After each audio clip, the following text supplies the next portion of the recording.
Shalom untuk saudara pendengar yang dikasihi Tuhan Yesus Kristus. Selamat siang dan salam sejahtera untuk kita semuanya. Selamat datang kembali di renungan siang dan doa siang pada hari ini. Semoga saudara yang terkasih dalam keadaan sehat selalu. Kiranya damai dan sukacita Roh Kudus melimpah di dalam hati dan pikiran saudara saat ini. Sebelum kita mulai renungan pada siang hari ini, marilah kita bersama-sama berdoa. Bapa di kerajaan sorga, terima kasih atas penyertaan yang Engkau berikan kepada saya atas siang hari yang indah ini. Terima kasih telah memberi saya kesempatan untuk selalu dapat bersyukur atas segala pekerjaan yang aku kerjakan. Maka dari itu, saya mohon sertailah selalu diri ini sepanjang hari ini. Terima kasih atas berkat Tuhan hingga saat ini aku masih bisa merasakan kebaikan Tuhan dan buatlah agar bibirku selalu mengucap syukur kepadamu. Tuhan Yesus Kristus, terima kasih pada saat ini saya masih bisa bekerja. Tuhan, saat ini saya akan memulai pekerjaan saya. Berkatilah pekerjaan ini dan sertailah sepanjang saya selama bekerja pada hari ini, agar menjadi berkat bagiku, bagi keluargaku dan juga tempat saya bekerja. Berkati seluruhnya di siang hari ini agar berjalan dengan baik dan menjadi berkat untuk kami jalani bersama dengan anak Tuhan yang lainnya. Dalam nama Tuhan Yesus, aku berdoa. Amin. Sahabat pendengar yang kami cintai, bacaan renungan dan ayat emas Alkitab renungan kita siang hari ini akan kita mulai. Nats bacaan kita siang hari ini adalah, orang yang terakhir akan menjadi yang pertama, dan yang pertama akan menjadi yang terakhir. Tertulis di dalam kitab Matius 20 ayat 16, judul renungan kita hari ini adalah, Datang Terlambat. Bacaan kita pada siang ini terambil dari kitab Matius 20 ayat 1 sampai dengan ayat 16. Adapun hal kerajaan sorga sama seperti seorang tuan rumah yang pagi-pagi benar keluar mencari pekerja-pekerja untuk kebun anggurnya. Setelah ia sepakat dengan pekerja-pekerja itu mengenai upah sedinar sehari, ia menyuruh mereka ke kebun anggurnya. Kira-kira pukul 9 pagi ia keluar pula dan dilihatnya ada lagi orang-orang lain menganggur di pasar. Katanya kepada mereka, pergi jugalah kamu ke kebun anggurku dan apa yang pantas akan kuberikan kepadamu. Dan mereka pun pergi. Kira-kira pukul 12 dan pukul 3 petang ia keluar pula dan melakukan sama seperti tadi. Kira-kira pukul 5 petang ia keluar lagi dan mendapati orang-orang lain pula. Lalu katanya kepada mereka, mengapa kamu menganggur saja di sini sepanjang hari? Kata mereka kepadanya, karena tidak ada orang mengupah kami.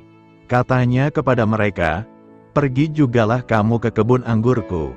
Ketika hari malam tuan itu berkata kepada mandurnya, panggillah pekerja-pekerja itu dan bayarkan upah mereka, mulai dengan mereka yang masuk terakhir, hingga mereka yang masuk terdahulu. Maka datanglah mereka yang mulai bekerja kira-kira pukul 5, dan mereka menerima masing-masing 1 dinar. Kemudian datanglah mereka yang masuk terdahulu. Sangkanya akan mendapat lebih banyak, tetapi mereka pun menerima masing-masing 1 dinar juga. Ketika mereka menerimanya, mereka bersungut-sungut kepada tuan itu. Katanya, mereka yang masuk terakhir ini hanya bekerja 1 jam, dan engkau menyamakan mereka dengan kami yang sehari suntuk bekerja berat dan menanggung panas terik matahari. Tetapi tuan itu menjawab seorang dari mereka, Saudara, aku tidak berlaku tidak adil terhadap engkau.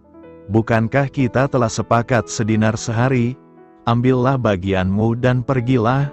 Aku mau memberikan kepada orang yang masuk terakhir ini sama seperti kepadamu. Tidakkah aku bebas mempergunakan milikku menurut kehendak hatiku? Atau iri hatikah engkau? Karena aku murah hati, demikianlah orang yang terakhir akan menjadi yang terdahulu dan yang terdahulu akan menjadi yang terakhir. Ayat renungan kita ini terambil dari kitab Matius 20 ayat 1 sampai dengan ayat 16. Kata bijak Alkitab hari ini adalah, jangan berkata, besok, saat Allah berkata, hari ini. Mari kita mulai renungan siang kita. Baiklah, mari kita mulai segmen kisah inspiratif. Eddie, seseorang yang terang-terangan menyebut dirinya ateis, menjalani seluruh hidupnya selama 50 tahun dengan menyangkal keberadaan Allah. Kemudian ia sakit keras, dan kondisi kesehatannya berangsur memburuk. Saat Eddie berbaring menanti ajal, hampir setiap hari ia dikunjungi beberapa teman Kristianinya saat masih SMA. Mereka memberitahukan lagi kepadanya tentang kasih Kristus. Namun, semakin dekat Eddie pada kematian, ia tampak semakin tak berminat mengenal Allah. Suatu hari Minggu, seorang pendeta berkunjung. Secara mengejutkan, Eddie berdoa bersama sang pendeta dan mohon pengampunan serta keselamatan kepada Yesus. Beberapa minggu kemudian, ia meninggal. Eddie menyangkal Kristus selama 50 tahun dan ia hanya punya waktu 2 minggu untuk mengasihi dan mempercayai Dia. Namun karena imannya, ia mengalami kehadiran, kemuliaan, kasih, keagungan, dan kesempurnaan Allah. Sebagian orang mungkin berpendapat bahwa hal itu tidak adil. Namun, berdasarkan perumpamaan Yesus dalam Matius 20, itu bukan masalah adil atau tidak, tetapi itu merupakan kebaikan dan anugerah Allah.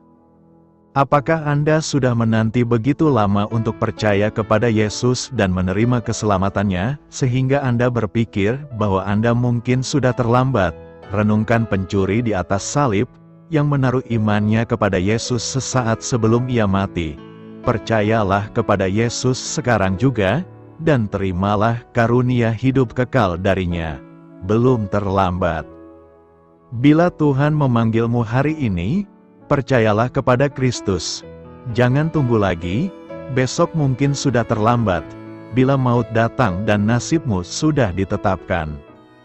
Terakhir menjadi terdahulu. Bagian ini melanjutkan tema, terdahulu menjadi terakhir dan terakhir menjadi terdahulu. Tuhan Yesus mendidik para murid dengan memberikan perumpamaan mengenai pekerja-pekerja di kebun anggur. Kebun anggur dan pemiliknya adalah simbol Israel dan Allah yang memiliki Israel. Dan pada bagian ini dikisahkan bahwa pemilik kebun anggur pergi mencari pekerja bagi kebun anggurnya. Dia mencari dan menemukan pekerja di dalam 5 waktu yang berbeda. Ada yang dari pagi-pagi sekali, ada yang jam 9, ada yang jam 12, ada yang jam 3 sore, dan ada yang jam 5 sore. Angkatan yang pertama, yang bekerja seharian, adalah yang seharusnya menjadi paling penting. Mengapa? Karena merekalah yang merupakan pekerja berkualitas dan merekalah yang didapatkan pertama kali oleh sang pemilik kebun anggur. Mereka kaum profesional yang bekerja dengan giat di ladang milik Tuan tersebut.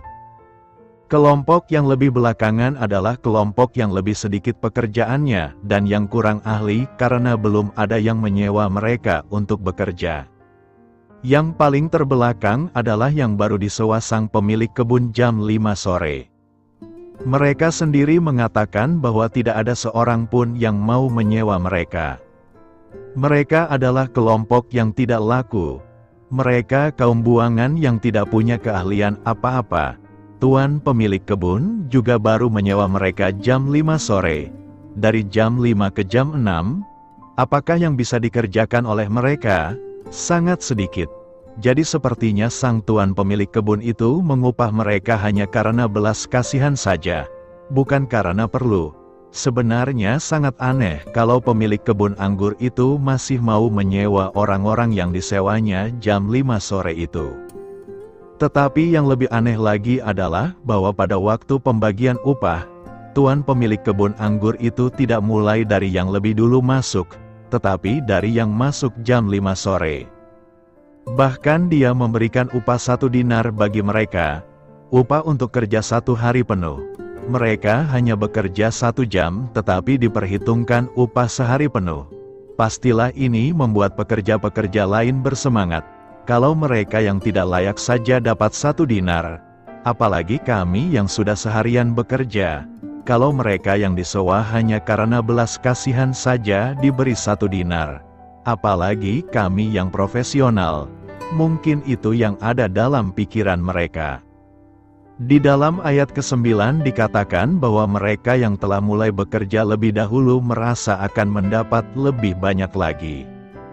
Tetapi kemudian mereka kecewa karena mereka juga mendapat 1 dinar sehari.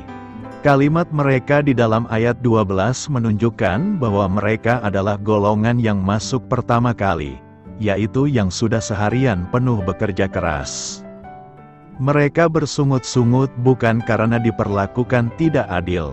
Mereka bersungut-sungut karena mereka tidak diberikan perlakuan lebih spesial daripada yang masuk jam 5 sore. Upah 1 dinar adalah upah untuk bekerja sehari penuh, sehingga mereka sebenarnya telah mendapatkan apa yang pantas bagi mereka. Mereka marah karena belas kasihan yang diterima oleh yang masuk jam 5 sore. Inilah penyakit dari orang-orang yang masuk terlebih dahulu. Mereka merasa berhak, layak, dan sudah sepantasnya diperlakukan paling istimewa. Mereka merasa bahwa keberadaan mereka di kebun itu adalah karena kemampuan mereka. Tetapi yang masuk belakangan, apalagi yang masuk jam 5 sore, mereka sadar akan anugerah. Mereka tahu bahwa keberadaan mereka di kebun anggur hanyalah karena belas kasihan si pemilik kebun anggur. Itulah sebabnya mereka tidak pernah merasa diri layak, apalagi merasa diri berjasa. Sebaliknya dengan yang masuk pertama kali, mereka sangat mudah merasa berjasa dan sangat gampang meremehkan orang lain karena mereka merasa yang paling pantas untuk menerima sesuatu dari Tuhan tersebut. Inilah perumpamaan yang sangat tepat untuk para rasul. Para rasul itu merasa diri lebih baik daripada orang muda yang kaya yang telah meninggalkan Yesus. Mereka merasa sudah berjasa untuk Tuhan. Mereka merasa sudah meninggalkan segala sesuatu untuk Tuhan. Mereka merasa telah berjasa begitu besar, sehingga Tuhan harus memberikan sesuatu untuk upah mereka. Tetapi, Tuhan Yesus mengingatkan mereka bahwa Dia bisa saja memberikan keutamaan lebih besar kepada orang-orang yang baru dipanggil kemudian. Dia bisa saja memberikan keutamaan kepada seorang lain yang baru menjadi rasul sangat jauh di bawah mereka, seperti Paulus, misalnya, dan jika Tuhan memutuskan untuk melakukan itu, mereka tidak boleh merasa diri seharusnya diberi sesuatu yang lebih. Untuk direnungkan, demikian juga yang terjadi di dalam gereja saat ini. Ada orang-orang yang merasa diri layak, ada orang-orang yang memandang rendah orang-orang lain yang secara rohani, sepertinya jauh di bawah mereka. Orang-orang ini tanpa sadar sedang berada di dalam dosa kesombongan yang amat dibenci Tuhan. Orang-orang ini tanpa sadar merasa diri lebih baik daripada orang lain. Inilah kesesatan yang berbahaya, tersesat, tetapi terus merasa orang lain yang sedang tersesat. Biarlah perasaan superior secara rohani dapat dimatikan di dalam hati kita. Sebab mungkin Tuhan akan bangkitkan orang lain setelah kita dengan cara yang jauh lebih besar daripada kita. Mungkin Tuhan akan memberikan keutamaan kepada orang lain yang saat ini masih berada di dalam pemberontakan dan dosa. Mungkin Tuhan akan memberikan posisi yang lebih kepada mereka yang baru menjadi Kristen belakangan daripada kita. Biarlah kita mengawasi hati kita masing-masing. Adakah perasaan menganggap diri layak? Adakah perasaan menganggap diri lebih baik secara spiritual daripada orang lain? Adakah perasaan meremehkan yang lain? Jika ada, segera matikan sebelum dosa itu perlahan-lahan menggerogoti kita dan akhirnya mematikan kita. Yang kedua untuk direnungkan adalah mengenai perasaan sukacita ketika orang lain mendapat anugerah. Kalau mereka yang bekerja 1 jam diberi upah 1 dinar, bagaimana dengan kita yang telah bekerja 12 jam? Bukankah seharusnya kita mendapatkan 12 dinar? Tetapi apa yang terjadi pada diri kita jikalau ternyata Tuhan memberikan apa yang sama kepada orang-orang yang sepertinya begitu tidak berarti dalam melayani Tuhan, yaitu orang-orang baru, atau orang-orang yang pelayanannya begitu kecil dan tidak berarti? Apakah kita bersukacita karena Allah kita baik kepada mereka? Ataukah kita iri hati karena Allah kita baik kepada mereka?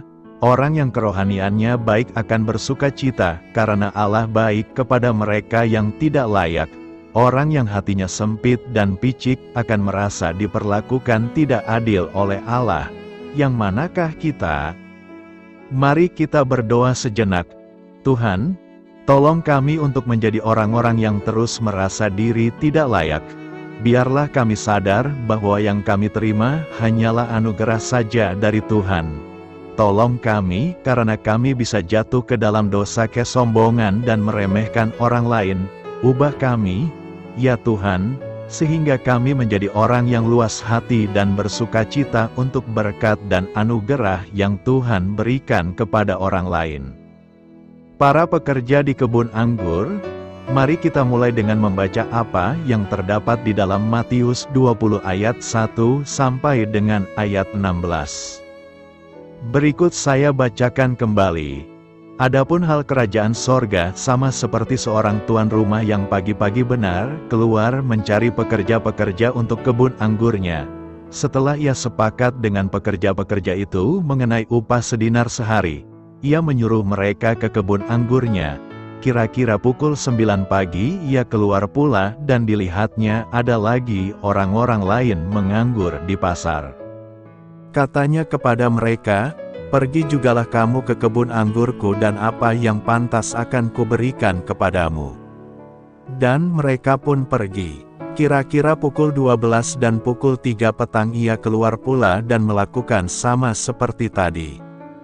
Kira-kira pukul 5 petang ia keluar lagi dan mendapati orang-orang lain pula. Lalu katanya kepada mereka, "Mengapa kamu menganggur saja di sini sepanjang hari?" Kata mereka kepadanya, "Karena tidak ada orang mengupah kami." Katanya kepada mereka, "Pergi jugalah kamu ke kebun anggurku." Ketika hari malam tuan itu berkata kepada mandurnya, "Panggillah pekerja-pekerja itu dan bayarkan upah mereka, mulai dengan mereka yang masuk terakhir, hingga mereka yang masuk terdahulu." Maka datanglah mereka yang mulai bekerja kira-kira pukul 5, dan mereka menerima masing-masing 1 dinar. Kemudian datanglah mereka yang masuk terdahulu. Sangkanya akan mendapat lebih banyak, tetapi mereka pun menerima masing-masing 1 dinar juga. Ketika mereka menerimanya, mereka bersungut-sungut kepada tuan itu. Katanya, "Mereka yang masuk terakhir ini hanya bekerja 1 jam, dan engkau menyamakan mereka dengan kami yang sehari suntuk bekerja berat dan menanggung panas terik matahari." Tetapi tuan itu menjawab seorang dari mereka, "Saudara, aku tidak berlaku tidak adil terhadap engkau. Bukankah kita telah sepakat sedinar sehari? Ambillah bagianmu dan pergilah. Aku mau memberikan kepada orang yang masuk terakhir ini sama seperti kepadamu. Tidakkah aku bebas mempergunakan milikku menurut kehendak hatiku? Atau iri hatikah engkau? Karena aku murah hati, demikianlah orang yang terakhir akan menjadi yang terdahulu dan yang terdahulu akan menjadi yang terakhir." Bagaimana perasaan Anda saat membaca perumpamaan ini? Apa reaksi Anda terhadap perumpamaan ini? Saat membaca perumpamaan ini, tidakkah Anda merasa agak jengkel bahwa mereka yang bekerja seharian dari pagi hingga petang, dan akhirnya hanya menerima sedinar? Pembagiannya tidak adil, bukankah begitu? Orang-orang lain baru mulai bekerja beberapa jam setelah mereka, seperti misalnya mereka yang datang ke kebun anggur pada pukul 5 sore dengan jam kerja yang jauh lebih singkat, tetapi juga menerima upah sedinar. Bagaimana perasaan Anda atas pembagian ini? Apakah Anda akan senang dengan kebaikan hati si pemilik kebun anggur ini? Orang yang datang bekerja di kebun anggur menjelang petang hari dan hanya bekerja selama 1 jam juga mendapat 1 dinar, sama dengan yang didapat oleh mereka yang bekerja selama 12 jam. Saya harap Anda cermati baik-baik reaksi Anda terhadap perumpamaan ini. Jika Anda tergolong kelompok mayoritas, saya pikir Anda akan merasa bahwa pemilik kebun anggur ini telah bertindak tidak adil. Anda bersimpati dengan orang-orang malang yang telah bekerja selama 12 jam dan mendapat upah 1 dinar, dibandingkan dengan mereka yang bekerja hanya 1 jam dengan bayaran yang sama. Dalam hal ini, Anda telah mengidentifikasikan diri Anda dengan mereka yang bekerja sejak awal, dan tidak dengan mereka yang bekerja paling akhir. Mereka yang bekerja belakangan tidak butuh rasa iba Anda. Orang-orang malang yang datang pertama ke kebun anggur itulah yang butuh simpati Anda. Mungkin reaksi Anda agak tercampur aduk. Anda mungkin merasa, sial sekali mereka yang datang sejak awal. Mereka yang datang terakhir lebih beruntung. Sedangkan mereka yang datang di jam-jam pertengahan, ya, bisa dibilang tidak merugi tetapi juga tidak beruntung. Yang datang pada jam-jam pertengahan ini tidak harus mengeluh, tetapi juga tidak bisa ikut merasa senang. Dengan kelompok yang manakah Anda mengidentifikasikan diri? Hal ini sangat penting untuk Anda catat sekarang di dalam benak Anda. Dapatkan gambaran yang jelas tentang reaksi Anda saat membaca perumpamaan ini. Alasan untuk itu akan menjadi jelas sejalan dengan pembahasan kita selanjutnya nanti. Adapun hal kerajaan sorga sama seperti seorang tuan rumah yang pagi-pagi benar keluar mencari pekerja-pekerja untuk kebun anggurnya. Setelah ia sepakat dengan pekerja-pekerja itu mengenai upah sedinar sehari, ia menyuruh mereka ke kebun anggurnya. Kira-kira pukul 9 pagi ia keluar pula dan dilihatnya ada lagi orang-orang lain menganggur di pasar. Katanya kepada mereka, "Pergi jugalah kamu ke kebun anggurku dan apa yang pantas akan kuberikan kepadamu." Dan mereka pun pergi. Kira-kira pukul 12 dan pukul 3 petang ia keluar pula dan melakukan sama seperti tadi. Kira-kira pukul 5 petang ia keluar lagi dan mendapati orang-orang lain pula. Lalu katanya kepada mereka, "Mengapa kamu menganggur saja di sini sepanjang hari?" Kata mereka kepadanya, "Karena tidak ada orang mengupah kami." Katanya kepada mereka, "Pergi jugalah kamu ke kebun anggurku." Ketika hari malam tuan itu berkata kepada mandurnya, "Panggillah pekerja-pekerja itu dan bayarkan upah mereka, mulai dengan mereka yang masuk terakhir hingga mereka yang masuk terdahulu." Maka datanglah mereka yang mulai bekerja kira-kira pukul 5, dan mereka menerima masing-masing 1 dinar. Kemudian datanglah mereka yang masuk terdahulu. Sangkanya akan mendapat lebih banyak, tetapi mereka pun menerima masing-masing 1 dinar juga. Ketika mereka menerimanya, mereka bersungut-sungut kepada tuan itu. Katanya, "Mereka yang masuk terakhir ini hanya bekerja 1 jam dan engkau menyamakan mereka dengan kami yang sehari suntuk bekerja berat dan menanggung panas terik matahari."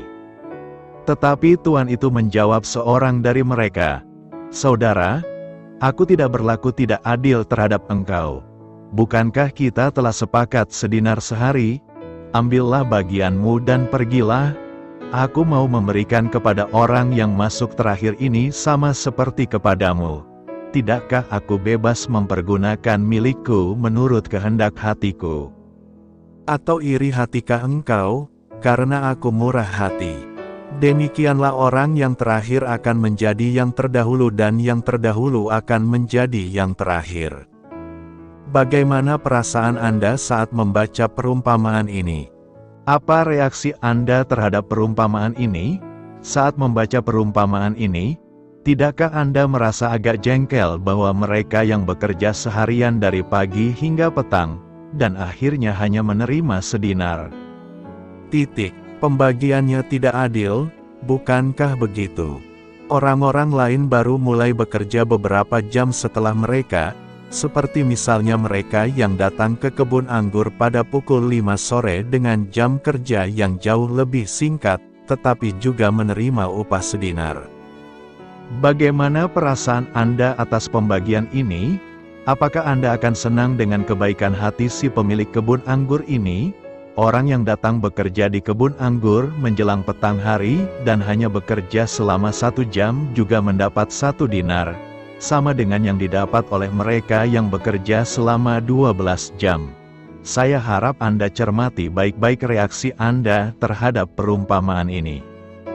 Jika Anda tergolong kelompok mayoritas, saya pikir Anda akan merasa bahwa pemilik kebun anggur ini telah bertindak tidak adil. Anda bersimpati dengan orang-orang malang yang telah bekerja selama 12 jam dan mendapat upah 1 dinar, dibandingkan dengan mereka yang bekerja hanya 1 jam dengan bayaran yang sama. Dalam hal ini, Anda telah mengidentifikasikan diri Anda dengan mereka yang bekerja sejak awal, dan tidak dengan mereka yang bekerja paling akhir.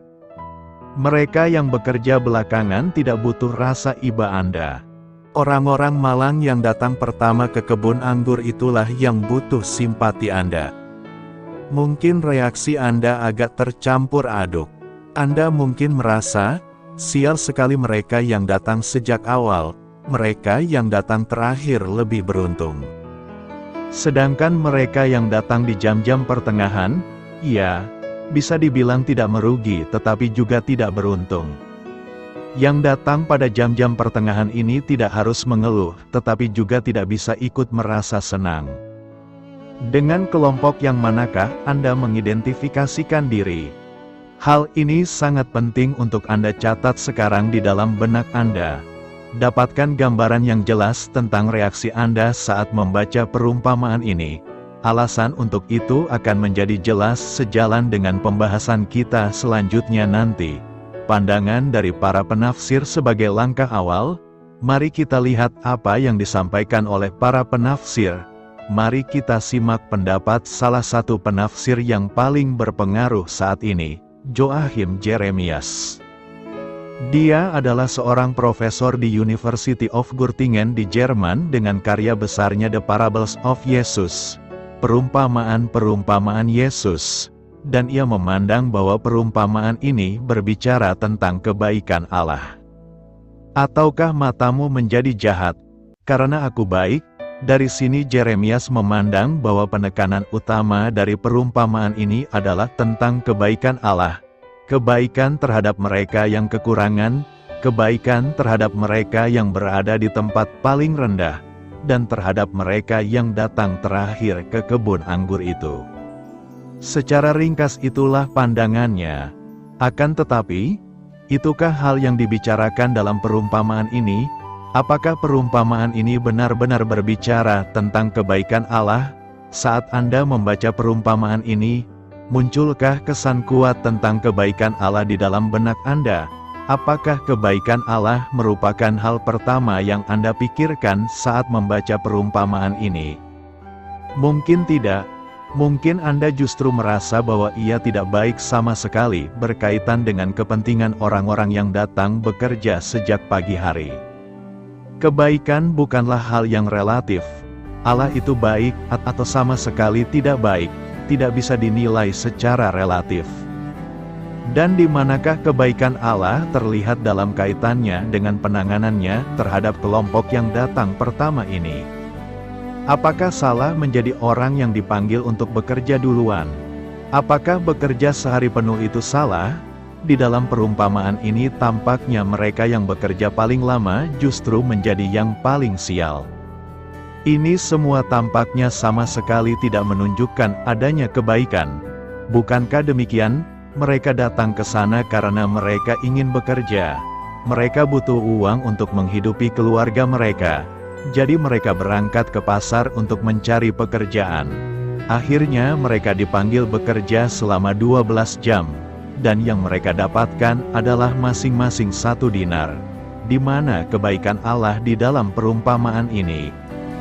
Bagi mereka yang datang bekerja sejak pukul 5 sore, sepertinya ada kebaikan di dalam penanganan terhadap mereka. Tapi kemudian kebaikan tersebut ternyata mengalami penurunan secara bertahap. Maksudnya, mereka yang pertama kali menerima bayaran adalah para pekerja yang datang pada pukul 5 sore. Setiap orang menerima upah 1 dinar. Kebaikan itu terus-menerus menurun, dan yang bekerja paling lama mendapat kebaikan yang paling rendah. Jika perumpamaan ini memang merupakan pembahasan tentang kebaikan, maka ini adalah suatu definisi tentang kebaikan yang sangat aneh. Apa sebenarnya maksud penafsiran dari Yeremias? Apakah kita disuruh untuk memandang bahwa kebaikan Allah itu hanya bisa dipahami secara relatif? Mengapa mereka yang datang terakhir tidak diberi lebih banyak pekerjaan? Mereka berkata bahwa sampai saat itu masih belum ada orang yang mempekerjakan mereka. Bisa jadi memang begitu halnya, namun bisa juga terjadi karena mereka datang terlambat sehingga sebagian besar pekerjaan sudah diambil oleh orang lain. Alasan mengapa mereka menganggur di sore itu memang tidak diberikan. Sangat sulit untuk memandang bahwa perumpamaan ini berbicara tentang kebaikan Allah. Ada beberapa perumpamaan yang memang berbicara tentang kebaikan Allah, dan kita tidak butuh perumpamaan seperti ini untuk membahas hal-hal kebaikan Allah. Karena di dalam perumpamaan ini, tampaknya kebaikan Allah tidak didasari oleh keadilan. Jika kelompok pertama itu bekerja tidak efisien, maka mereka menerima upah yang layak, atau yang sudah disepakati sejak awal, dan kita bisa memahami hal itu. Anggaplah bahwa perumpamaan ini berkata bahwa para pekerja dari kelompok pertama ini memang bekerja seharian, akan tetapi mereka agak malas, dan dengan demikian mendapatkan upah yang sama dengan yang diterima oleh para pekerja dari kelompok terakhir. Hal ini menjadi masuk akal. Kita dapat menerima perlakuan tersebut. Mungkin mereka sama seperti banyak pekerja kantor yang seharian bersantai sambil menaruh kaki di atas meja, dan berkata, "Aku sudah seharian berada di sini." Nah, mereka tidak mengerjakan lebih banyak hal dibandingkan mereka yang bekerja selama 1 jam. Mereka yang datang belakangan, menyingsingkan lengan bajunya, dan benar-benar bekerja dengan giat, melakukan hal yang sebanding dengan yang telah dikerjakan oleh kelompok pertama selama 12 jam. Dengan demikian, mereka semua sama-sama mendapatkan 1 dinar. Jika itu yang terjadi, maka perlakuan ini adil. Akan tetapi keadaannya tidak seperti itu. Dalam perumpamaan ini disebutkan tentang mereka yang telah bekerja selama 12 jam, dan tidak ada keluhan apapun tentang pekerjaan mereka. Tidak ada yang berkata bahwa mereka hanya sibuk menghirup teh selama 12 jam itu. Tidak diragukan lagi, mereka telah bekerja keras selama 12 jam itu. Akan tetapi yang mereka terima adalah 1 dinar. Dan mereka yang hanya bekerja selama 1 jam, mungkin mereka juga bekerja segiat mereka yang 12 jam itu. Akan tetapi tetap saja mereka hanya bekerja selama 1 jam, dan menerima upah 1 dinar, dan hal ini tidaklah adil. Dapatkah kita meluruskan persoalan ini? Jujur saja, saya tidak mengerti apa yang dimaksudkan oleh Yeremias. Apakah Anda mengerti apa maksudnya? Saya pikir Yeremias memberikan penjelasan tersebut karena dia tidak ada penjelasan yang lebih baik dari ini. Perumpamaan ini memang telah membuat pusing banyak penafsir. Selanjutnya, kita beralih kepada penafsir besar yang lain, Profesor Edward Schweitzer dari Zurich. Penafsirannya atas perumpamaan ini pada dasarnya sampai pada kesimpulan yang sama dengan Yeremias. Schweitzer berkata bahwa perumpamaan ini mengungkapkan kebaikan dan kasih karunia Allah. Bagi Schweitzer, Allah bebas untuk memilih akan berbuat baik kepada siapa yang dikehendakinya. Jika Allah ternyata memilih untuk berbuat baik kepada Anda, maka Ia akan berbuat baik kepada Anda. Tidak peduli apakah Anda layak untuk menerima kebaikan itu atau tidak, kelayakan tidak dipersoalkan di sini. Kebaikan adalah perkara kasih karunia-Nya, yang tidak berhubungan dengan apakah Anda pantas menerimanya atau tidak.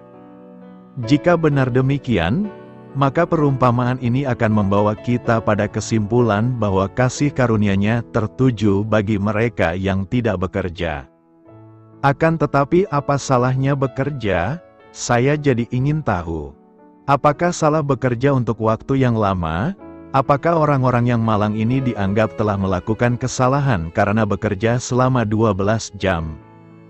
Mungkin sebaiknya kita semua menjadi orang-orang malas saja. Dengan begitu, maka Allah akan mencurahkan kebaikan-Nya secara khusus kepada kita. Dan kita akan mendapatkan kasih karunia Allah. Jelaslah bahwa jalan pikiran seperti ini terlalu serong untuk bisa dikatakan sebagai definisi tentang kasih karunia yang alkitabiah. Satu lagi penafsir besar yang akan kita bahas, Profesor T. W. Manson dari Inggris, dalam karyanya yang terkenal The Sayings of Jesus, ucapan-ucapan Yesus, menunjukkan bahwa memberikan penjelasan tentang kasih karunia dengan membandingkannya dengan pekerjaan adalah tidak benar karena semua orang di dalam perumpamaan ini telah bekerja. Persoalannya bukan apakah yang satu bekerja dan yang lainnya tidak. Mereka semua bekerja. Pokok persoalan dalam perumpamaan ini berkaitan dengan jangka waktu pekerjaan mereka, bukannya tentang kasih karunia Allah bagi mereka yang tidak bekerja. Kelima kelompok pekerja itu, baik kelompok yang pertama, kedua dan yang lainnya, datang ke kebun anggur dan segera bekerja. Manson dengan tepat menunjukkan bahwa perumpamaan ini tidak membandingkan kasih karunia dengan pekerjaan, atau perbuatan, karena semua kelompok telah bekerja. Akan tetapi pandangan Manson ini pun masih belum menjelaskan apa-apa kepada kita. Perumpamaan ini akan terlihat masuk akal jika yang kita bicarakan adalah kasih karunia bagi yang tidak pantas menerimanya. Itu berarti kelompok yang terakhir tidak melakukan pekerjaan apapun sama sekali. Artinya, jika mereka disewa pada jam 6 sore dan mendapat upah 1 dinar. Itu sepenuhnya kasih karunia karena mereka sama sekali tidak melakukan pekerjaan apa-apa. Karena Manson menyatakan bahwa perumpamaan ini sama sekali tidak membahas tentang kasih karunia karena semua kelompok bekerja, ia, seperti kehabisan akal, menyimpulkan bahwa perumpamaan ini berbicara tentang kesetaraan. Manson berkata bahwa Allah memperlakukan setiap orang dengan seimbang tidak peduli seberapa lama mereka telah bekerja karena semuanya menerima upah 1 dinar. Jadi setiap orang mendapat perlakuan yang seimbang. Tidak peduli seberapa banyak atau sedikit pekerjaan yang Anda lakukan, Allah akan memperlakukan setiap orang dengan seimbang. Bagaimanapun juga penjelasan ini sangatlah aneh, karena kita bisa melihat bahwa di dalam perumpamaan ini, Allah tidak memperlakukan setiap orang dengan seimbang, karena pada dasarnya kelompok yang terakhir telah menerima 12 kali lipat lebih banyak daripada kelompok pertama. Di mana kesetaraannya? Kita bisa berkata ada kesetaraan kalau kelompok yang terakhir menerima 1 dinar dan kelompok yang pertama menerima 12 dinar. Kalau begitu barulah bisa dikatakan setara, karena kelompok yang terakhir hanya bekerja selama 1 jam, sedang kelompok yang pertama bekerja selama 12 jam. Upah yang diterima setara dengan beban kerja yang ditanggung. Bagaimana kita bisa menjelaskan tentang kesetaraan jika itu berarti ada pekerja yang bekerja selama 1 jam dengan upah 1 dinar dan pekerja yang lain bekerja selama 12 jam dengan upah 1 dinar juga? Dan justru itulah tepatnya hal yang dikeluhkan oleh para pekerja dari kelompok yang pertama ini. Mereka telah diperlakukan dengan tidak adil, karena ada pekerja lain dengan beban kerja yang tidak sama, telah memperoleh pendapatan yang sama. Saya tidak mengerti di mana letaknya kesetaraan, Lantas apa yang diajarkan oleh perumpamaan ini kepada kita tentang Allah? Apakah itu berarti bahwa tidak peduli seberapa besar atau seberapa kecil pengorbanan Anda bagi Dia akan tetap memperlakukan setiap orang dengan sama rata? Apa gunanya bekerja sepanjang hari? Lebih baik datang menjelang saat akhir saja. Kalian ingin bekerja selama 12 jam? Silakan, selamat mengabdi. Saya akan datang di saat-saat terakhir saja. Saya akan bekerja selama 1 jam saja, karena kita semua akan mendapat perlakuan yang sama. Bukankah begitu? Mirip dengan orang-orang Kristen yang berkata, "Nah, aku akan menjalani hidup di dalam dosa dulu dan nanti, menjelang ajal, mungkin menjelang ajal terlalu singkat waktunya, jadi mungkin sekitar jam 5 sore, aku akan menjadi orang Kristen. Sekarang ini, aku bisa menikmati waktuku, pergi ke Las Vegas, bersenang-senang dengan para penari di sana dan berjudi sesuka hati, menikmati dosa dan menggelapkan pajak, menipu orang lain dan menimbun kekayaan. Kemudian, sebelum ajal menjemput, aku akan datang ke gereja, memanggil pendeta dan bertobat, menjadi Kristen." Tentu saja, jika kita bukan orang-orang bodoh, jalan inilah yang akan kita tempuh. Lalu untuk apa Anda pergi ke gereja setiap hari Minggu? Tunggu saja sampai, katakanlah, usia Anda mencapai 50 atau 60 tahun, ketika rambut Anda sudah beruban, baru Anda datang ke gereja. Pada saat itu, ketika Anda berusia 50 atau 60 tahun, saya harap Anda masih cukup sehat untuk bisa datang ke gereja. Itulah saat yang tepat untuk menjadi orang Kristen, pukul 5 sore. Kalau kita menjadi Kristen sejak sekarang, untuk selanjutnya kita harus menjalani kehidupan Kristen. Kita akan menguras keringat, bergumul untuk menjadi Kristen. Dan setelah menanggung segala beban serta terik matahari, kita hanya mendapatkan 1 dinar. Sementara orang lain bisa menikmati hidupnya di dalam segala kenikmatan dosa, lalu datang di saat-saat terakhir, dan lihatlah, ia juga menerima jumlah yang sama dengan upah kita dari Tuhan. Jadi untuk apa kita bergumul dalam kehidupan ini? Bodoh sekali kita ini. Untuk apa saya membuang waktu selama 40 tahun memberitakan Injil jika teman-teman saya boleh memperkaya diri di luar sana? Mereka itu juga orang Kristen. Mereka sedang menikmati kehidupan duniawinya di saat saya sedang berkutat dengan kehidupan Kristen ini, melayani Tuhan dan memberitakan Injil. Dan nantinya mereka juga akan menerima 1 dinar, seperti yang saya dapatkan. Inikah yang disebut sebagai kesetaraan atau keadilan? Tidak mungkin hal seperti ini yang diajarkan dalam perumpamaan ini. Alkitab berkata bahwa setiap orang akan dihakimi menurut perbuatan mereka. Jadi, tafsiran Manson ini mau membawa kita kemana? Nah, saya pikir Anda sekarang dapat memahami betapa besarnya persoalan yang dihadapi para penafsir dalam menguraikan perumpamaan ini. Manson sampai pada kesimpulan bahwa tidak ada yang pertama, maupun yang terakhir. Semuanya sama saja, semua diperlakukan sama rata. Suatu penjelasan yang aneh dengan mengatakan bahwa semuanya sama saja, padahal yang terdahulu menjadi yang terakhir dan yang terakhir menjadi yang terdahulu. Suatu pembahasan yang aneh tentang kesetaraan. Jika kita sepakat dengan pandangan para penafsir di atas, maka kita semua akan memutuskan untuk datang kembali ke gereja ketika berusia sekitar 60-an tahun, sekitar pukul 5 sore. Kita akan berkata, "Nah, aku mengerti arti perumpamaan itu sekarang." Setiap orang yang mempelajari Alkitab akan bertanya-tanya bagaimana mungkin Manson bisa sampai kepada kesimpulan yang aneh seperti itu. Apakah ini merupakan ungkapan dari keputusasaannya karena tidak mampu untuk sampai pada penjelasan yang lebih baik? Bagaimana dengan penjelasan yang diberikan oleh para pengkhotbah dari China? Mungkin John Sung bisa memberi kita sedikit pencerahan tentang perumpamaan ini. Sebuah buku yang tidak diarahkan sebagai pembahasan ekspositori melainkan rangkuman dari Perjanjian Lama dan Perjanjian Baru. Ia menyimpulkan bahwa perumpamaan ini mengajarkan kita untuk bekerja tanpa mengharapkan imbalan apapun. Artinya, Anda disuruh pergi mencari pekerjaan tanpa imbalan apapun.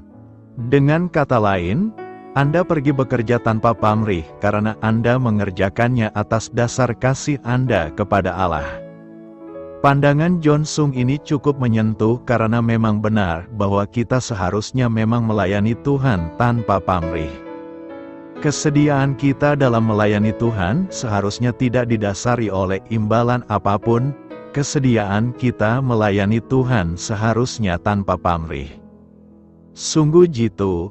Tidak seorang pun yang bisa menyangkal bahwa memang benar kita harus siap untuk melayani Tuhan tanpa mengharap imbalan. Sebab, Tuhan sendiri sebenarnya sudah memberikan segalanya buat kita. Ia sudah memberikan kepada kita anaknya yang tunggal. Walaupun pandangan John Sung, bahwa kita seharusnya melayani Tuhan tanpa pamrih, sangatlah tepat, akan tetapi sulit bagi kita untuk mengatakan bahwa pendapat ini merupakan penjelasan yang tepat atas perumpamaan ini. Pandangannya itu sendiri memang benar. Sama benarnya dengan pandangan bahwa Allah memberikan kita segalanya atas dasar kasih karunia-Nya, bukan atas dasar prestasi kita. Akan tetapi kita sudah melihat tadi bahwa perumpamaan ini tidak sedang membahas hal tersebut. Apakah pandangan bahwa kita seharusnya bersedia melayani Tuhan tanpa pamrih bisa disimpulkan dari perumpamaan ini? Kesimpulan semacam ini bisa kita ambil dari bagian lain dalam Alkitab. Akan tetapi saya ragu apakah dari perumpamaan ini bisa diambil kesimpulan seperti itu. Mereka yang datang paling awal tentunya adalah orang-orang yang mencari pekerjaan untuk mendapatkan penghasilan. Apakah ini merupakan suatu kejahatan? Tentunya tidak. Apakah Anda akan datang ke bursa kerja sambil berkata, "Aku mencari pekerjaan, tetapi tidak mencari penghasilan. Aku mencari pekerjaan karena menurutku sebuah pekerjaan adalah hal yang sangat baik buat orang Kristen, tidak usah memikirkan masalah upah. Aku bersedia bekerja tanpa imbalan apapun." Pada zaman dahulu, pasar juga berfungsi sebagai bursa kerja. Orang-orang pergi ke pasar untuk mencari pekerjaan. Pernahkah Anda mendengar ada orang yang mencari pekerjaan karena ia tidak menginginkan upahnya? Jika Anda berasal dari keluarga yang sangat kaya dan Anda adalah anak orang kaya, jelas Anda bisa untuk tidak peduli dengan upah karena Anda dapat hidup tanpa mengandalkan upah itu. Akan tetapi orang-orang yang pergi ke pasar mencari pekerjaan di zaman itu adalah mereka yang datang demi menghidupi istri, anak, dan mungkin nenek, paman atau bibi yang perlu dipenuhi kebutuhannya. Ada sekumpulan mulut yang menanti makanan dari hasil pekerjaannya. Mereka tidak datang mencari kerja tanpa upah. Pandangan bahwa kita seharusnya siap untuk melayani Tuhan tanpa mengharapkan imbalan tentu saja sangat baik. Akan tetapi pandangan ini tidak ada kaitannya dengan perumpamaan yang sedang kita bahas sekarang ini, yang berbicara tentang orang-orang yang mencari pekerjaan. Alasan Anda mencari pekerjaan adalah karena Anda butuh penghasilan demi menghidupi keluarga dan diri Anda. Dan hal ini bukanlah suatu kejahatan. Pandangan John Sung tampaknya menyatakan bahwa orang yang datang mencari kerja demi memperoleh penghasilan itu salah. Apakah mereka harus datang ke bursa kerja dengan niat untuk menjadi pekerja tanpa mengharapkan bayaran? Sekarang, mari kita lihat penjelasan yang diberikan oleh Watchman Nee. Ia sudah cukup dekat dengan kesimpulan yang diharapkan. Akan tetapi caranya menjelaskan perkara ini masih sulit untuk diterima. Ia berkata bahwa setiap orang seharusnya selalu memandang diri sendiri mulai bekerja sejak pukul 5 sore. Apa artinya ini? Artinya, jika saya datang sejak pagi hari, dan menghabiskan seharian bekerja di kebun anggur, saya akan menganggap bahwa jam kedatangan saya adalah pukul 5 sore. sesuai dengan anjuran Watchman Nee. Jadi, ketika saya datang ke kebun itu di pagi hari, saya sudah menanamkan satu pikiran ke dalam benak saya. Jam kedatangan saya adalah pukul 5 sore. Walaupun sebenarnya sudah seharian saya menanggung beban kerja dan terik matahari di kebun. Apakah kita sedang diajar untuk menipu diri sendiri? Atau mungkin Anda datang pada pukul 9 pagi. Lalu Anda memakai trik mental seperti ini, memang benar aku datang pukul 9 pagi. Tetapi aku akan menganggap bahwa jam kedatanganku adalah pukul 5 sore. Dengan kata lain, ada selang waktu kerja selama 8 jam yang harus dilupakan. Pandangan ini mengandung kebenaran sekaligus juga kesalahan. Bayangkan saja, semakin awal jam kedatangan Anda, semakin besar upaya yang harus Anda kerahkan untuk memainkan trik mental ini. Anda harus terus berusaha membayangkan bahwa jam kedatangan Anda adalah pada pukul 5 sore. Sekalipun kenyataannya adalah lebih awal dari itu. Dapatkah Anda memahami pernyataan dari Watchman Nee ini? Anda mungkin akan berkata, bukankah tadi disebutkan bahwa Watchman Nee memiliki penjelasan yang paling dekat dengan maksud perumpamaan ini? Tetapi yang saya lihat justru pandangan dia yang paling jauh ketimbang yang lainnya. Saya dapat memahami apa yang ingin disampaikan oleh Watchman Nee, hanya saja cara penyampaiannya yang tidak memuaskan. Penjelasannya itu seperti mengatakan bahwa menjadi Kristen berarti hidup dengan menipu diri sendiri, satu hal yang sangat jauh dari kebenaran sejati. Setiap orang Kristen harus mengasihi kebenaran di atas segalanya. Jadi jika saya datang pukul 6 pagi, tidak ada gunanya saya beranggapan bahwa saya datang pukul 5 sore. Karena kenyataannya sudah jelas, fakta dari jam kedatangan saya memang demikian adanya. Jika saya datang pada pukul 9 pagi, tidak ada gunanya saya menganggap bahwa jam kedatangan saya adalah pukul 5 sore. Lalu Anda mungkin berkata, oke, jadi apa yang sedang diajarkan oleh perumpamaan ini? Kondisi kerja pada zaman itu untuk bisa mengetahui apa yang sedang dibahas di dalam perumpamaan ini. Sebaiknya kita teliti dulu seperti apa kehidupan dan kondisi kerja pada zaman itu. Pertama-tama, kita perlu mengetahui berapa lama jam kerja yang berlaku untuk sehari di zaman itu. Saat itu jumlah jam kerja normal adalah 12 jam sehari, bukannya 8 jam seperti di zaman sekarang ini. Keadaan ini justru memberi banyak manfaat. Sekarang ini kita hanya bekerja selama 8 jam sehari, dan ada banyak waktu luang yang kita miliki. Suatu hal yang mungkin justru tidak sehat bagi mental kita. Tidak heran jika pada zaman sekarang ini ada banyak orang di negara-negara maju yang harus menelan pil untuk menjaga ketenangan saraf mereka.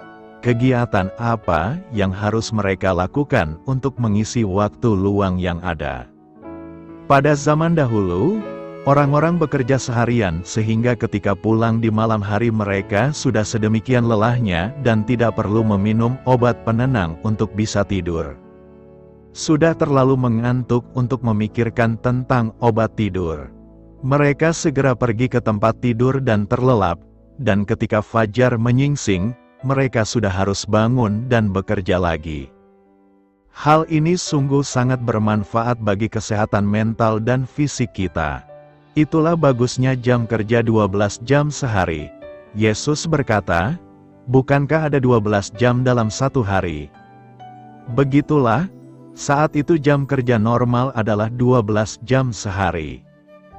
Dan Anda harus mengetahui hal ini untuk bisa memahami apa artinya jika ada orang yang datang bekerja mulai pukul 5 sore. Hari dimulai sejak matahari terbit dan belum berakhir sampai dengan munculnya bintang. Demikianlah penjelasan para rabi Yahudi. Dengan kata lain, lamanya bekerja dalam sehari dimulai dari sejak matahari terbit dan selesai pada saat matahari terbenam. Orang tidur dan bangun seiring dengan terbit atau terbenamnya matahari. Dan waktu sepanjang 12 jam itu diisi dengan bekerja keras. Karena perumpamaan ini berbicara tentang kebun anggur, maka tentunya pekerjaan yang sedang berlangsung adalah panen buah anggur. Anggur memiliki kandungan gizi yang sangat baik untuk kesehatan dan juga memiliki rasa yang enak sehingga dijadikan salah satu bahan makanan dan minuman utama bagi orang Yahudi. Dan jika dilihat dari perumpamaan ini, kita dapat menyimpulkan bahwa hasil panen sangat melimpah. Seiring dengan menanjaknya hari, si pengawas melihat bahwa ia membutuhkan lebih banyak pekerja lagi jika ia ingin menyelesaikan panenan sebelum turunnya hujan musim dingin. Setelah mempekerjakan kelompok yang pertama, ia melihat bahwa mereka masih terlalu sedikit untuk bisa menangani hasil panen yang banyak itu, jadi ia mulai mencari tambahan pekerja lagi di sepanjang hari itu. Peristiwa seperti itu bukanlah hal yang aneh bagi masyarakat zaman dahulu yang menjadi pendengar dari perumpamaan ini. Kelompok yang pertama dipekerjakan sejak pukul 5 atau 6 pagi. Yang kedua dipanggil sekitar pukul 9 pagi, ada lagi yang dipanggil saat tengah hari dan di sekitar pukul 3 sore. Kelompok yang terakhir masuk sekitar pukul 5 sore. Alasan mengapa ada orang yang masuk lebih awal mungkin karena mereka sudah ada di pasar sejak pagi hari. Mereka yang mencari pekerjaan di pasar datang dari tempat yang berbeda-beda jaraknya dari pasar itu. Ada yang harus menempuh jarak yang lebih jauh, sehingga tidak bisa sampai di pasar pada jam-jam awal. Mereka biasanya menempuh perjalanan dengan berjalan kaki, kecuali bagi yang memiliki keledai atau bagal. Sebagian besar orang pada zaman itu berjalan kaki. Jika, katakanlah, Anda tinggal sekitar 15 km dari pasar, maka Anda harus menempuh berbagai bukit dan lembah untuk bisa sampai ke pasar. Jadi orang-orang yang mencari pekerjaan di pasar akan tiba pada jam yang berbeda-beda.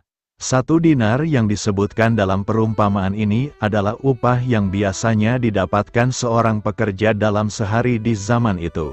Jumlahnya cukup besar dan 1 dinar ini masih berada di atas upah minimum saat itu. Ada orang yang hanya menerima setengah dinar sehari. Namun jika Anda seorang pekerja terampil, maka upah Anda mungkin mencapai 2 dinar sehari. Pekerja di zaman itu digaji sesuai dengan keahlian dan pengalaman yang dimiliki. Sama halnya dengan cara penilaian di zaman sekarang ini. Dan 1 dinar bisa dianggap sebagai upah rata-rata untuk jenis pekerjaan seperti ini. Pada zaman itu, para pekerja biasanya diberi upah pada hari yang sama. Pada malam harinya, hal ini dapat kita lihat dari Imamat 19 ayat 13 atau dalam Ulangan 24 ayat 14. Para pekerja biasanya dibayar langsung pada hari itu karena bisa saja mereka tidak dipakai lagi keesokan harinya. Mungkin pada esok harinya mereka sudah tidak dibutuhkan lagi, sehingga mereka harus mencari kerja pada orang lain. Di dalam perumpamaan ini, upah para pekerja dibagikan pada petang hari. Demikianlah sang pemilik kebun menyuruh hambanya untuk memulai pembayaran mulai dari pekerja yang datang terakhir. Orang-orang ini baru 1 jam bekerja, dan tentunya mereka hanya bisa mengharapkan upah sebesar 1 pondian, 1/12 dari 1 dinar. Alangkah terkejutnya mereka ketika melihat bahwa upah yang mereka terima adalah 1 dinar. 12 kali lipat dari upah yang mereka harapkan. Kelompok yang berikutnya tentu saja berpikir, wah, mereka dapat 1 dinar, kami sudah bekerja sekitar 3 jam, jadi mungkin kami akan mendapat 3 dinar. Ternyata mereka mendapatkan 1 dinar juga. Mereka yang bekerja sejak tengah hari, dan mengira akan menerima 6 dinar, ternyata juga menerima 1 dinar. Demikianlah seterusnya, perumpamaan ini mendiagnosa kondisi kerohanian Anda. Pada bagian awal bab ini saya meminta Anda untuk mengamati reaksi perasaan Anda terhadap perumpamaan ini. Bagaimana Anda akan bereaksi sangat tergantung kepada kelompok yang mana Anda mengidentifikasikan diri Anda. Apakah Anda menyamakan diri Anda dengan kelompok yang pertama, kedua, ketiga, atau yang keempat, atau dengan kelompok yang terakhir?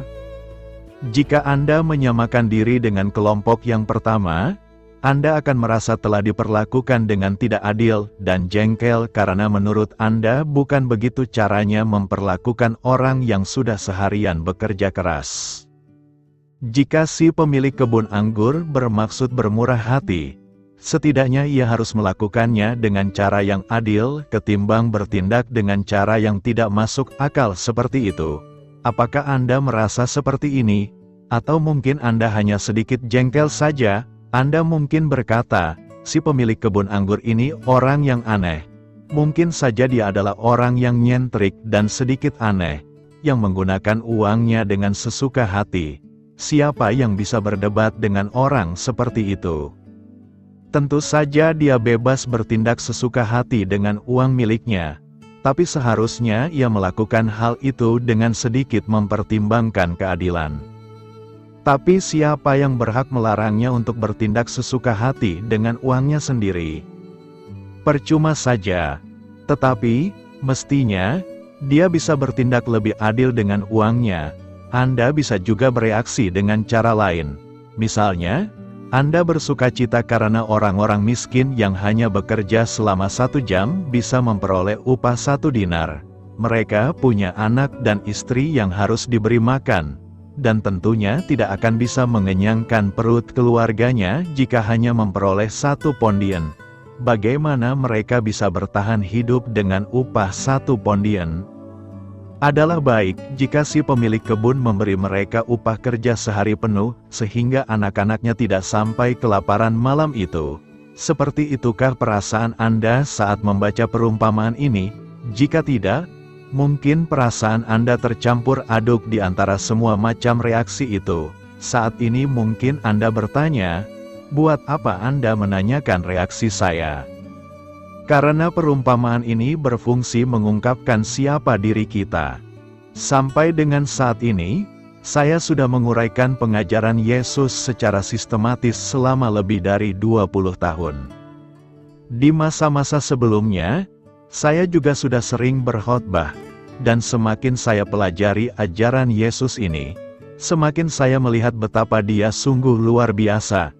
Dia mampu mengajar dalam bentuk yang tidak dapat disamai atau ditandingi oleh manusia manapun, dan pengajarannya tidak akan bisa dipahami, apalagi dipraktekkan, oleh manusia duniawi. Nah, Anda mungkin berkata, mengapa Anda sekarang malah berbasa-basi? Kita semua masih dalam kebuntuan. Poin dari perumpamaan ini adalah ini merupakan perumpamaan yang mendiagnosa kita. Selalunya diagnosa akan dilakukan oleh seorang dokter ketika sedang memeriksa keadaan tubuh Anda.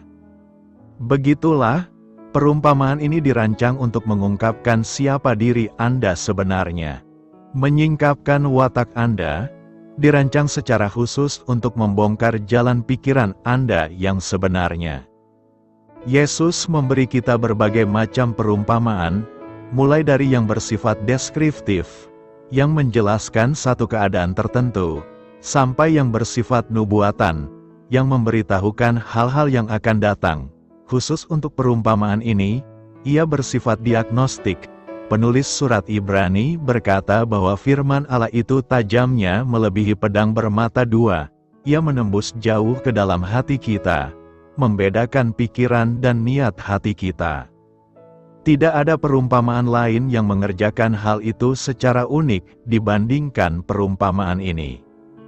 Perumpamaan ini menembus pikiran kita seperti pedang bermata 2, menyingkapkan cara berpikir kita, sama seperti cermin yang memperlihatkan siapa diri Anda sebenarnya.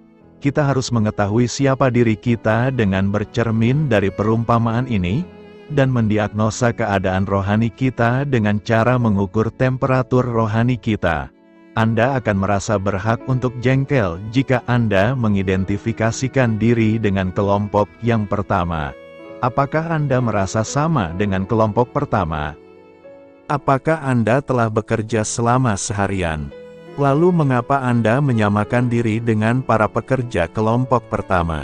Apakah Anda menyamakan diri dengan kelompok yang kedua atau yang ketiga? Mengapa Anda mengidentifikasikan diri Anda dengan kelompok tersebut? Apakah Anda sedang bekerja di ladang anggur? Tidak. Lalu mengapa Anda memandang diri Anda seperti salah satu dari kelompok pekerja tersebut? Kita belum bisa menjawab semua pertanyaan itu di tahap ini.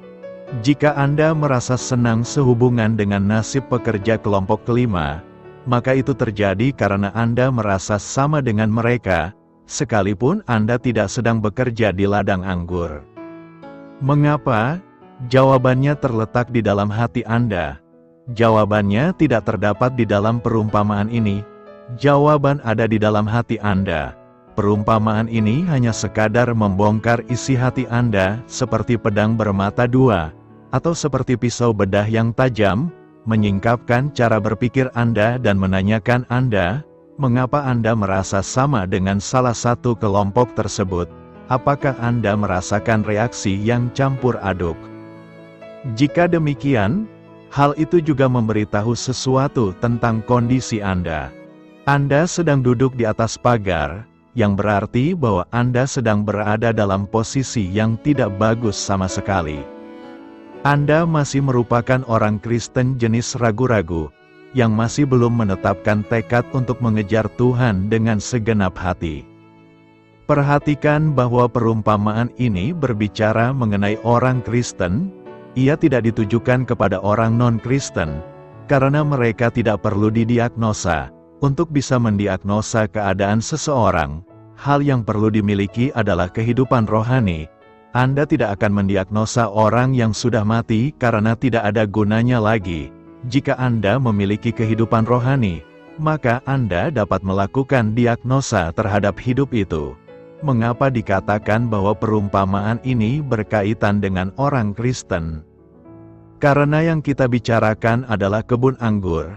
Dan seperti yang disetujui oleh para penafsir, pemilik dari kebun anggur itu adalah Allah sendiri. Mereka yang bekerja di kebun anggur adalah orang-orang yang telah dipanggil olehnya. Ia pergi ke pasar dan memanggil kita, dan kita menanggapi panggilan itu. Kita berbicara tentang orang-orang yang telah menerima panggilan. Setiap orang Kristen sejak zaman Perjanjian Baru sampai sekarang telah menerima panggilan. Dan ini adalah panggilan darinya. Dengan demikian, menurut definisi yang alkitabiah, setiap orang Kristen adalah pekerja Kristen. Seperti yang dikatakan oleh Petrus, kita semua adalah hamba-hamba Allah. Istilah ini tidak sekadar ditujukan kepada para pendeta dan pengkhotbah. Kita adalah hamba Allah jika kita adalah orang Kristen sejati, dan kita sedang, atau seharusnya, bekerja di kebun anggurnya. Jika perumpamaan ini berbicara kepada kita orang-orang Kristen, memberitahu tentang bagaimana kita akan bereaksi terhadap firman Allah. Lalu hal apa sebenarnya yang sedang diungkapkannya? Saya ingin tahu apakah Anda merasa bahwa respon Anda termasuk yang menggembirakan atau tidak. Apakah Anda termasuk sedikit orang yang memberi tanggapan penuh sukacita karena Anda memandang diri Anda sama dengan mereka yang datang pada pukul 5 sore? Mungkin tidak. Anda mungkin termasuk ke dalam kelompok mayoritas, yaitu mereka yang merasa sama dengan para pekerja di kelompok pertama dan telah merasa diperlakukan secara tidak adil. Atau mungkin Anda termasuk mereka yang masih duduk di atas pagar. Tidak ada tempat yang netral di dalam kehidupan rohani. Jika respon Anda tidak jelas, maka Anda sedang berada dalam kondisi rohani yang tidak bagus. Kecemburuan adalah akar persoalannya. Perhatikan baik-baik sikap dari para pekerja di dalam kelompok pertama.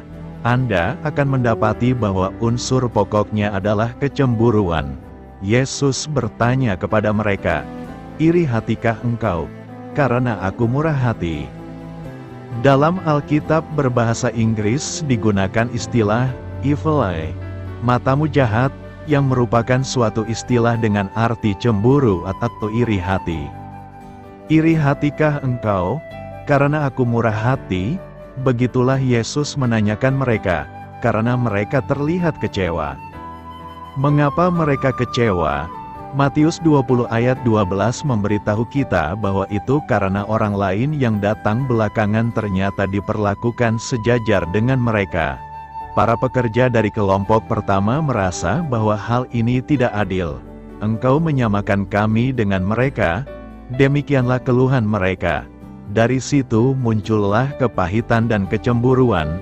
Ingatkan Anda tentang perkataan Yesus bahwa lebih mudah bagi seekor unta masuk melalui lubang jarum.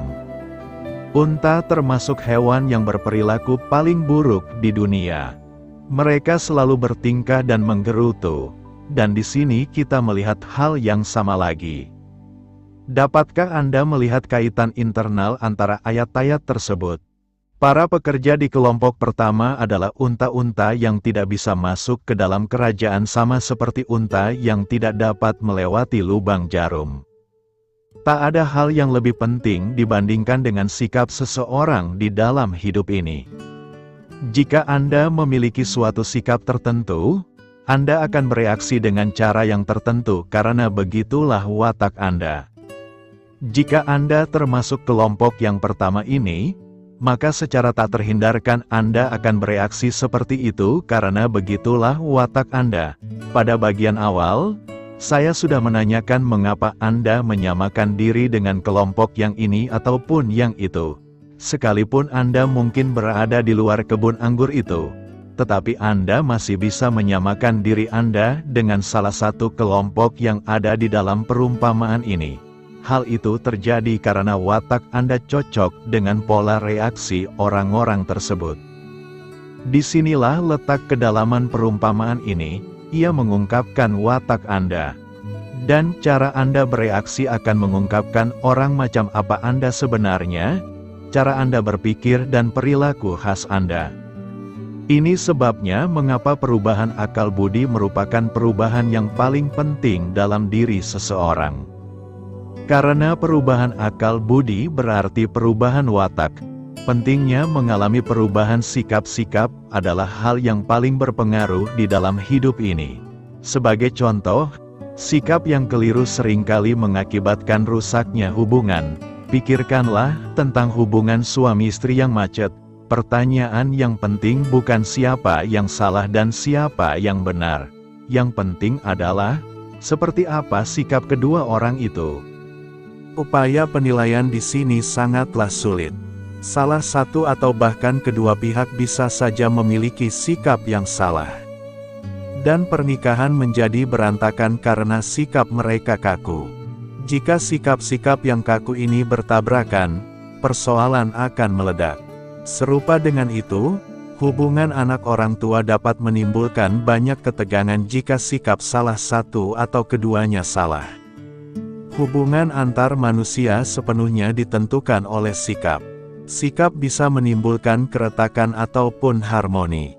Dan perkara sikap ini juga merupakan poin utama dalam hubungan kita dengan Allah. Bagaimana sikap Anda terhadap Allah? Hubungan Anda dengannya ditentukan oleh sikap Anda. Itu sebabnya mengapa menjadi seorang Kristen melibatkan hal perubahan sikap. Bukan sekadar masalah percaya ini atau itu. Semua itu tidak ada gunanya jika sikap Anda tidak berubah. Menurut Paulus, menjadi seorang Kristen berarti menjadi seorang manusia baru. Dan bagaimana Anda akan menjelaskan seperti apa manusia baru itu? Dia adalah orang yang akal budinya sudah berubah. Sebagai dasar bagi perubahan yang lain, Paulus berkata, berubahlah oleh pembaharuan budimu. Pembaharuan akal, budi berarti cara berpikir dan sikap Anda mengalami perubahan sepenuhnya. Demikianlah perumpamaan ini menjangkau jauh sampai ke dasar kehidupan orang Kristen. Ia memaksa Anda untuk bertanya pada diri sendiri, apakah aku telah berubah? Yesus tidak tertarik dengan perkara apakah Anda sudah membuat pengakuan iman atau belum. Pertanyaan yang pokok adalah, apakah Anda sudah berubah? Jika Anda sudah berubah, maka Anda adalah orang Kristen sejati. Jika belum, maka Anda bukan orang Kristen sejati. menjadi seorang Kristen menuntut adanya pertobatan. Kata pertobatan di dalam bahasa Yunani adalah metanoia, yang berarti perubahan akal budi. Jadi, pertobatan adalah perubahan sikap. Sebelumnya, Anda terbiasa berbuat dosa, tetapi sekarang Anda menjadi sangat berduka akan hal itu. Itulah perubahan sikap yang sangat mendasar. Sebelumnya, Anda tidak ragu-ragu menyakiti perasaan orang lain, tetapi sekarang Anda sangat berduka jika Anda sampai menyakiti perasaan orang lain. Itulah perubahan sikap. Menjadi seorang Kristen tidak ada artinya jika tidak membawa perubahan sepenuhnya di dalam batin, yaitu pembaharuan akal budi, seperti yang dikatakan oleh Paulus. Itulah arti menjadi ciptaan baru. Itulah arti dilahirkan kembali. Tidak ada artinya jika Anda hanya sekadar mengangkat tangan dan mengaku percaya kepada Allah. Tidak ada gunanya, kecuali jika terjadi perubahan, dan pengalaman hidup yang paling penting dan menyentuh hati adalah pengalaman yang berkaitan dengan perubahan sikap. Saat sepasang suami istri, sebagai contoh, yang demikian saling membenci satu sama lain, kemudian mampu untuk saling mengasihi di dalam kasih yang baru serta mendalam, karena terjadinya perubahan sikap keduanya, hal itu akan membuat kita meneteskan air mata. Kita sangat tersentuh oleh peristiwa rujuk semacam ini karena kita menyaksikan betapa dua pihak yang saling bermusuhan dapat saling merangkul kembali. Benar-benar perubahan sikap yang sangat nyata. Serupa dengan itu, ketika anak dan orang tua yang selama ini tidak pernah akur, kemudian bersatu kembali, kita akan benar-benar merasa terharu.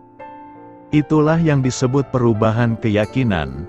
Menjadi seorang Kristen berarti bahwa Anda yang tadinya egois sekarang mengalami perubahan yang seutuhnya. Sikap Anda secara keseluruhan mengalami suatu revolusi dan segala sesuatunya kemudian berubah. Yang terdahulu menjadi yang terakhir dan yang terakhir menjadi yang terdahulu. Selamat berkarya untuk Tuhan. Selamat memulai karya dalam minggu ini untuk Tuhan. Doa saya menyertai saudara sekalian. Saya memberkati Anda agar sewaktu Anda mencarinya dari Dia, Bapa Surgawi Anda akan memberikan bagi Anda roti harian Anda. Dalam nama Yesus Kristus, Tuhan yang berkuasa atas alam semesta dan menuntun kita kepada iman yang menyelamatkan, Tuhan Yesus menyertai senantiasa. Tuhan memberkati. Amin.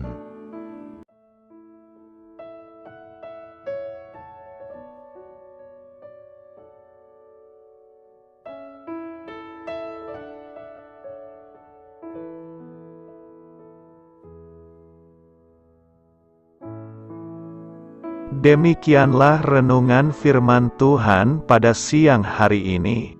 Semoga menjadi kekuatan di dalam hidup kita dan menjadikan kita pribadi yang lebih sukses.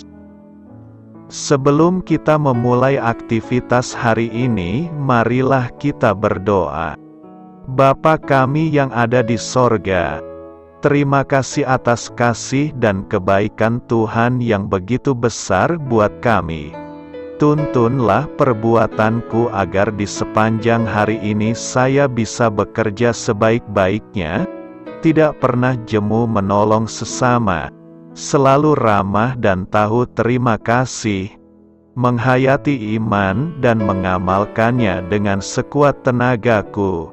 Semua ini saya sampaikan kepadamu, dengan pengantaraan Kristus, Tuhan kami.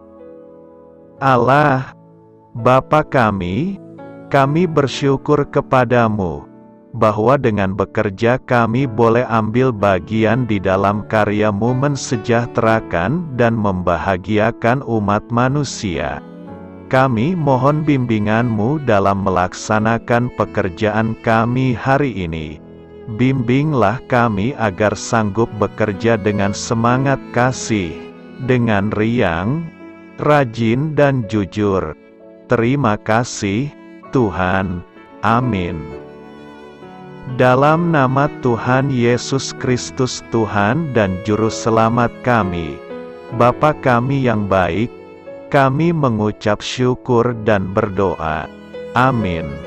Biarlah firman Tuhan menjadi pengingat untuk kita semua, bahwa tuntunan dari Roh Kudus akan selalu memberi jalan keluar bagi setiap permasalahan hidup kita, dan memberi kedamaian di hati kita.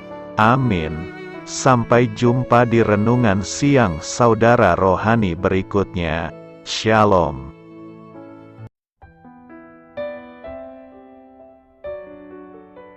Halo untuk semua pendengar saudara rohani yang terkasih di dalam nama Tuhan Yesus Kristus dimanapun berada. Mari dukung kami, tim redaksi Renungan Harian Saudara Rohani, dengan cara memberikan bantuan, kritik dan masukan. Saudara dapat memberikan masukan melalui kolom komentar di bawah atau mengirim kepada kami langsung melalui email yang tertera di layar Anda, saudararohani@gmail.com. Jika saudara terberkati melalui renungan ini, saudara dapat mendoakan kami dan memberikan bantuan lainnya dengan mengirim email kepada kami. Saya berdoa agar saudara sekalian bahagia dan sehat selalu. Amin.